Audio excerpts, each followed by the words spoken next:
Hey there everyone, this is Jeff Perkins with JD Cutlery, throwing together another quick video on probably the last four that I'll be working on before Christmas. These all turned out pretty nice. Two of them are the ZT0804CFs. They were a lighter purple that was almost bordering on pink in the pictures, so of course they weren't selling very well. So I've redone both of those to nice blues and darker purple and that type of thing. So real happy with the way all these turned out. I'll go ahead and hit them all one at a time and we'll kind of run with her from there.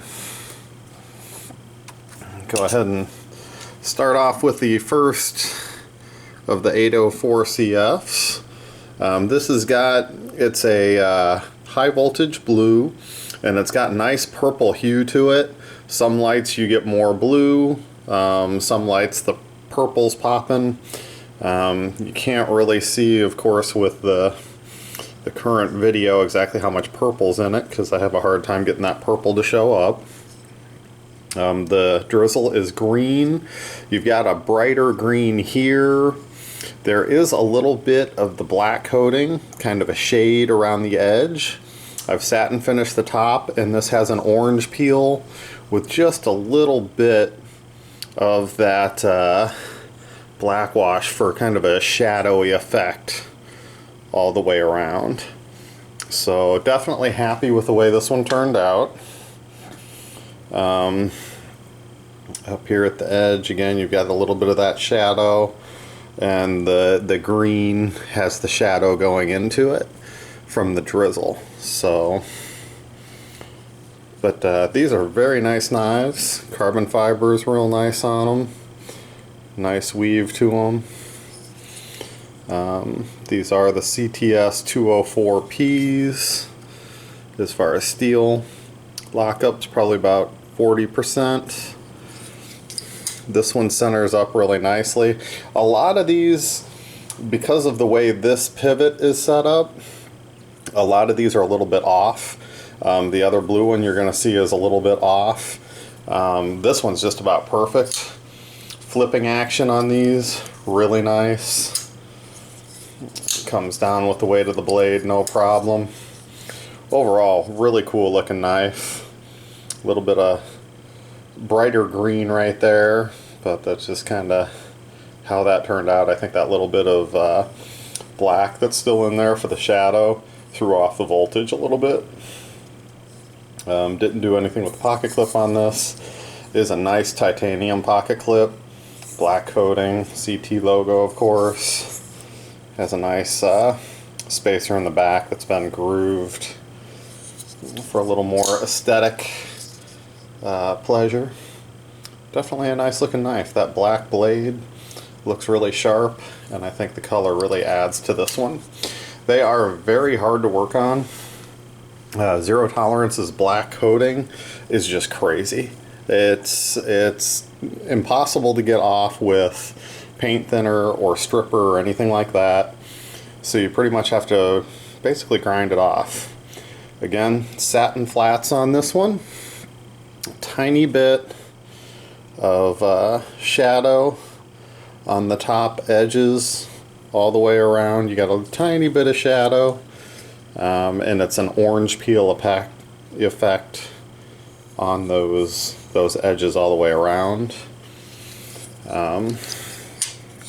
This one, like I said before, is one of those that's a little bit off on the centering, but it's not rubbing, and the action's perfect on it. So I think it's got a lot to do with the way this pivot is set up.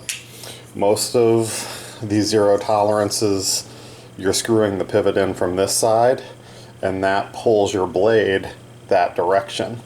Because this pivot's not doesn't move on this one, when you screw it, it just kind of stays a little bit cockeyed. But like I said, not rubbing, no evidence of rubbing on the blade or anything. This color turned out really good. It's a nice high voltage blue. Very cool looking knife.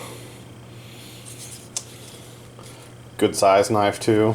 It's a handful. I've got a large hand, and it definitely fits nicely and feels good. And again, closes right up, no problems. So, very cool knives. I really like those 804s. Here's another one of the 450s. Just did it up in a quick rainbow. This one was another one for that knife club that I did all those for. So I just thought I'd throw it in there real quick. Lockup's good on there. Centering's just about perfect. Oops, my finger slipped there. Good action on this. These little 450s.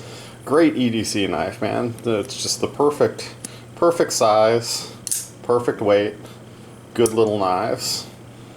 Good solid little knives, especially with the titanium on both sides. Their carbon fiber version is nice because it's nice and light as well. So here's one that I picked up, 560 CBCF. Unfortunately, you do see it's got the 4 X's. It was a blem model. The only thing I could find was it was a rough spot on the titanium, and guess what? That's easy to fix.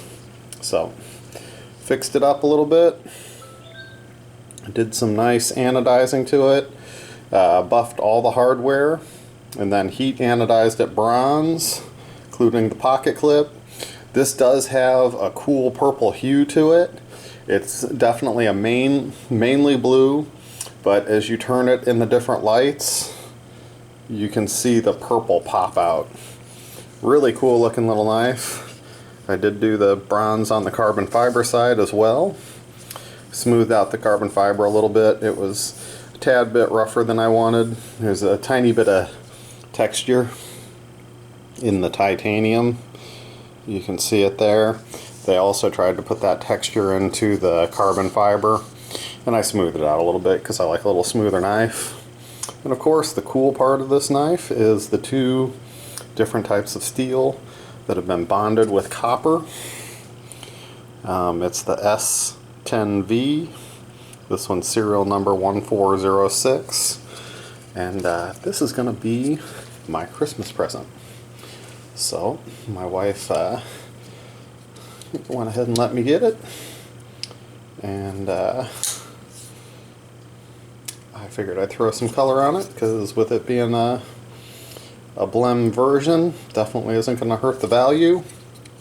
Fantastic knives. The 560 has always been one of my favorites, and this one will definitely stand apart with that hybrid blade. So, thank you very much for tuning in, and we'll see you on the next one.